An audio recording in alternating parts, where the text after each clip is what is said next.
Before we dive into this explosive story, a strong viewer advisory. This content is strictly for educational and entertainment purposes. What you're about to hear is the unfiltered federal courtroom testimony from the Sean Diddy Combs trial, as reported by Inner City Press. When Katt Williams stepped into that courtroom, the laughter stopped cold. The man famous for wild humor and viral outbursts was now under oath, and what he unleashed had the entire industry trembling. For years, Katt has been naming names: Jay-Z, Tyler Perry, Kevin Hart, Steve Harvey, T.D. Jakes, Ricky Smiley, and folks brushed him off as unhinged. But now, those same names are popping up in legal documents linked to the Diddy probe. In court, Katt confirmed it all: the secretive parties, the ironclad NDAs, the hidden cameras, the careers traded under one man's shadowy empire. And he didn't stop at Diddy. He exposed a sprawling network of stars who played their roles to climb the ladder. This wasn't a stand-up routine, it was a dire warning. Katt didn't just bring receipts, he made sure the world couldn't look away. And the names he dragged into the spotlight, they might never bounce back from what he spilled. The courtroom was caught off guard at first. Reporters buzzed, social media erupted into a frenzy, but there was Katt Williams, suited up and stone serious, striding through the doors not as a comic, but as a federal witness. No crew, no hype. Just a folder in hand and a gaze that could shatter steel. When he took his seat and swore in, the room fell dead silent. Then, with the same voice that once had theaters roaring, he began, "Let me say this once. Under oath, no jokes. I warned y'all years ago, and you laughed." He told the court nothing he was about to say was new to him. He'd been shouting it for over a decade, but people tuned out because of how he delivered the truth. "When you make folks laugh, they don't hear you," he said. But I wasn't just cracking jokes, I was weaving facts into every line. Katt revealed he'd noticed a disturbing trend years back. The same clique of celebrities invited to exclusive gatherings, vanishing for a spell, then resurfacing with blockbuster deals, awards, or major contracts. You'd see someone barely on the A-list 1 year, then bam! 3 months after a certain event, they're headlining huge projects, he said. Then came the first bombshell. Want? The common link? They all ran in the same circle: Sean Diddy Combs. The court leaned in as Katt continued. Diddy wasn't just a music titan, he was the gatekeeper to Hollywood's darker underbelly. It's not about beats anymore. It's about control, connections, what you're willing to do, and what you'll keep hushed. Then he dropped a chilling line. "I'm not here by choice. I'm here because if I don't speak now, I'm next." With that, the tone was set. The court braced for a hurricane, and every name in its path was about to feel the storm. Katt didn't hesitate when pressed for names. "Y'all want names? Fine, I've got names," he fired off, listing them with precision. Jay-Z, Tyler Perry, Kevin Hart, Ricky Smiley, Steve Harvey, Ludacris, LeBron James, T.D. Jakes, Ashton Kutcher, Justin Bieber. Each name sent shockwaves through the room. These weren't random rumors or minor players. These were giants of entertainment. Katt alleged they'd all been at events or meetings hosted or tied to Diddy, and these weren't the glitzy Hollywood bashes the public imagined. These gatherings weren't for celebration, they were for initiation, he claimed. He broke it down. Diddy used these events to gain leverage. Phones were confiscated, NDAs signed, hidden cameras rolling. You think it's a fluke that these folks all stick to the same script and protect the same crowd? Nah, they know they're being watched. Or worse, recorded. Katt accused Diddy of hoarding dirt on everyone, tapes, photos, emails, as a failsafe. He doesn't just collect leverage, he creates it. People walk into those events clean. They leave with baggage they can't shake. He pointed out patterns: actors getting sudden project approvals, comedians booking arena tours out of nowhere, musicians hitting airwaves with no promo but instant backing from Diddy-linked stations. You think pure talent gets you there? Come on. Half the names I dropped couldn't fill a school auditorium without that machine propping them up. Katt wrapped this segment with a heavy truth. I'm not saying everyone at those events took part in the mess. I'm saying they all knew what was happening, and not one spoke up. That makes them just as guilty. If one name visibly rattled the courtroom, it was Tyler Perry. And Katt knew it. Locking eyes with Diddy, then turning to the jury, he said, "Let's talk media," he clarified. "This ain't about style or roles. It's about symbolism, rituals, power. You think $1 billion studio just appears because someone tells church jokes? No, that was a bargain. Katt alleged Tyler Perry's early rise, his breakout plays, first studio deals, initial film launches, was fueled by Diddy's network behind the scenes. He didn't just stumble into success, he was guided there. Early screenings of Diary of a Mad Black Woman and Medea's Family Reunion had bad boy folks handling press passes and booking celebs. That wasn't random, that was orchestrated. They paved his way in exchange for allegiance. Then Katt twisted the knife. Tyler told his male actors to steer clear of me. Why? Because I saw him at one of those events, living it up.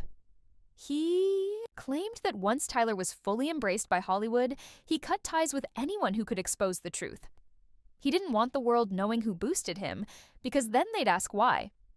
Katt also named actors who allegedly changed after working with Perry, Lance Gross, Tyler Lepley, Tiana Taylor. Check how they were before, then after, he urged. Finally, he dropped a line that spread like wildfire. Every year, a new movie. Every year, a new look. And every year, a new payout. But never, not once, has he used his platform to expose what really happens behind those velvet curtains. He paused, then hit hard. That's not entertainment. That's submission. Katt didn't hold back when Kevin Hart's name surfaced.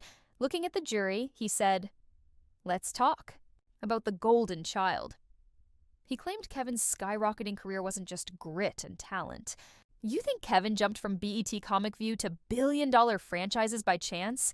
You think it's normal to go from scrapped sitcoms to arena headliners in under 5 years? Leaning in, he snapped, "Nah, that's what happens when you..." Agree. That's what happens when you take the deal. Katt addressed his viral quip about rejecting $50 million to preserve his integrity, clarifying it wasn't just a joke. That was me telling the world Kevin agreed to something I wouldn't. Something real, something Hollywood only whispers about. He alleged Kevin's career boom started after linking with producers tied to Diddy's investment web. Check the timeline. The films, the Netflix deals, the partnerships, there's always a bad boy stamp somewhere on that paperwork. Katt revealed Kevin was spotted at several private Diddy-hosted events, including a 2013 Miami gathering with a setup allegedly matching Cassie Ventura's testimony in her own case, a so-called gold room arrangement. He didn't just label Kevin Hart a party guest, he called him a handler. Kevin was the charming face, the distraction, making new recruits feel at ease, safe, Katt alleged. That's why he was always in the room, but never caught in the spotlight. He revealed that when he rejected a similar role, his career took a nosedive, deals vanished, tours got axed. Meanwhile, Kevin was fast-tracked for hits like Ride Along, Night School, and Jumanji. You don't score 3 franchise smashes back-to-back unless someone at the top gave the nod, Catty charged. He rapped with an icy truth. They say Kevin Hart's hilarious, but that laughter came at a steep cost, one I refused to pay. Katt then zeroed in on 2 more names he claims were pivotal to Diddy's ascent, whose careers propped up a hidden power structure, Ricky Smiley and Steve Harvey. Starting with Ricky, he asked, "Ever wonder how Ricky Smiley jumped from prank calls to starring in films and syndicated radio? It wasn't the humor, it was the costume." Katt exposed that Ricky's TV and film breakthroughs came only after attending exclusive Atlanta parties tied to Diddy's Southern Circle. These weren't open invites. They were curated lists. People who could be useful, quiet, compliant, he said. Then came the shocker. I put in my contract I wouldn't work with Ricky again unless he was in a dress. Why? Because that's when he's most authentic. I wanted the world to see how they reward surrender. Katt claimed Ricky's role in First Sunday, donning a wig and dress, was a deliberate condition to highlight this pattern. You want the payout? You know what to do, and he did it. Then came Steve Harvey, who Katt dubbed the godfather of marketable compliance. He accused Steve of climbing the ranks not just by mastering media, but by mastering silence. He saw what Diddy was up to, and instead of speaking out, he brought his daughter to dine with the man, Katt said, pointing to Lori Harvey's widely discussed connection with Diddy, even after dating Diddy's son, Justin. What kind of father does that? One who's in way too deep. He also accused Steve of swiping ideas, including a TV pitch Katt floated in the early 2000s.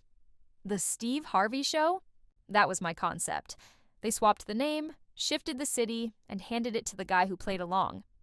Katt didn't mince words. Steve built his empire hosting, writing books, playing preacher, but he never spoke up when it mattered. That silence? It's pricey. The courtroom bristled when Katt uttered the next name. T.D. Jakes. No smirk, no chuckle, just a slow, deliberate tone, like loading a final shot. "Let me break down how this works," he began. "When scandals creep into headlines, when whispers get too loud, the industry doesn't run. It prays. Or, at least, they stage it that way." He accused Diddy's PR machine of using the church as a shield, not a haven. You think T.D. Jakes preaching at Diddy-backed gospel concerts was about redemption? Nah, that was about polishing a tarnished image. Katt described events with velvet ropes, gold-plated communion setups, and VIP sections at gospel shows. Really? He scoffed. He claimed Jakes discouraged gospel artists from exposing what they witnessed at crossover events linked to Bad Boy Entertainment, urging silence to protect the church's mission. "But what about the victims?" Katt pressed. Then came the headline-grabbing accusation. T.D. Jakes didn't just pray over Diddy, he helped sweep up the mess. Katt alleged church donations, million-dollar checks, and high-profile charity stunts were part of the cover-up. If you baby a femme were a spiritual leader asking too many questions, you got sidelined, no airtime, no book deals. He even claimed Jakes knew of a celebrity scandal involving one of Diddy's assistants, but kept it hushed, advising an internal fix. That's not a pastor's move, that's a fixer's playbook. He concluded with a searing line. Ain't nothing wrong with faith, but there's plenty wrong with folks pretending to speak for it. When you use belief to mask wrongdoing, you're no prophet. You're a hustler in a holy robe. Katt locked eyes with the jury and prosecutors, stating calmly, "You want to know why no one speaks out? Because everyone knows they're under a microscope." He revealed years of whispers about Diddy's infamous gatherings, the candles, the gold rooms, celebrities entering one way and leaving transformed. But the real secret isn't what went down. It's how it was captured, he said. Katt testified that insiders tipped him off about high-tech surveillance embedded in homes and hotels used for Diddy's private events. These weren't basic cameras. We're talking hidden lenses in furniture, fake ceiling tiles, encrypted backups sent to servers not even in Diddy's name, but his team's. He insisted the goal wasn't just safety, it was leverage. Step into one of those rooms, slip up, and suddenly Diddy's got you. Doesn't matter if you're famous, wealthy, whatever, he's got proof. Once he does, you either zip it or you're finished. Katt said several A-listers confided in him over the years, not just about what they saw, but about footage that allegedly exists. One guy told me, "If they ever drop what they have on me, I'm done. My career, my family, gone." Refusing to name him, Katt stressed the fear was palpable. He referenced Ashton Kutcher's now infamous quip, "What happens at a Diddy party stays at a Diddy party," then challenged the court. Why do you think they say that? Because they know what's happening and what's being recorded. He tied these recordings to the abrupt silence of many stars, artists who hinted at darker truths only to disappear, switch lanes, or launch sudden charity rebrands. Blackmail isn't just a rumor, it's a machine. These recordings, they're organized, dated, weaponized, he said, pausing before the knockout. This ain't just about wild parties or secret tapes. It's about domination. He built a digital stronghold, and anyone who got too cozy at those events is likely locked in it. As the gallery sat stunned, Katt leaned into his next point. Let's talk about the ones who did try to speak up. And what happened to them? He named Dave Chappelle, who famously walked away from $50 million. People called him unhinged, said he fled to Africa. But if you really watch his specials, he was signaling something. He said the worst label is crazy. It dismisses you. And that's what they did because he wouldn't play their game. Then he brought up Martin Lawrence. Remember him running through streets, waving a gun, yelling, "They're trying to kill me?" That wasn't just a breakdown. He argued that incidents like Martin Lawrence's public breakdown weren't random. They were cracks under pressure, desperate attempts to warn us. You don't just walk away from this machine. You don't just say no. Not when you've seen what they've seen, Katt declared. He pointed to names like Jaguar Wright, Al B., Shure, and others branded as unstable for speaking on Kim Porter's death or Diddy's notorious events. It's the same tired script, he said. You speak out, they label you a liar, then crazy, then you vanish. Turning the focus on himself, he added, "Y'all remember when they claimed I was on drugs? Losing it? I wasn't out of it. I was furious. I saw how this system operates, tried to sound the alarm, and instead of listening, they laughed." He revealed that after exposing Diddy in past interviews, he faced audits, blacklisting, and even physical intimidation. 3 black SUVs, no plates, parked outside my house for weeks, and no outlet would touch the story, he shared. Katt explained, "That's why so many stars stay mute. They've seen the consequences of speaking, so they fall in line. Take the deals, keep flashing those fake smiles." He closed with a chilling truth. Hollywood doesn't crush you with fists. It crushes you with silence, with labels, with banishment. And I know, because they tried it on me. As Katt delivered his final words, the courtroom wasn't just listening, it was holding its breath. He glanced at Diddy, then turned to the jury. "Y'all think this is just about wild parties and drama, but it's not. This is about power. And what people are willing to do to hold on to it." He described the entertainment world as a factory of silence, where loyalty is bought with cash, fear, or incriminating evidence.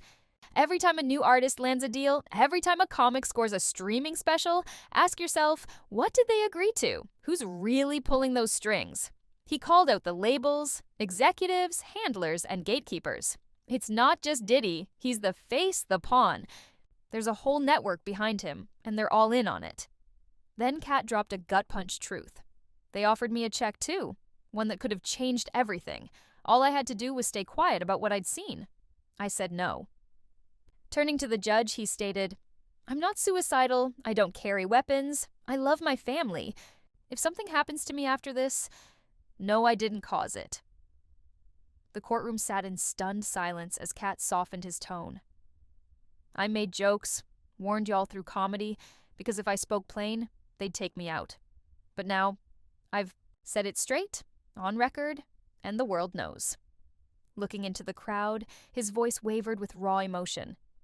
"To those who think they're untouchable, your clock is ticking.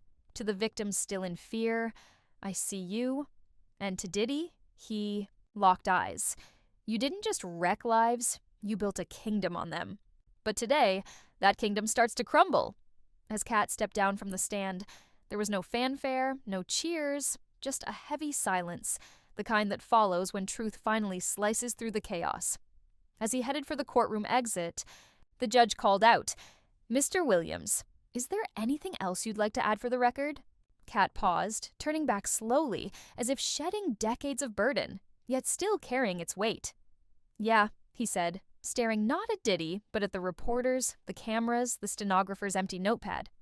"There's one more thing."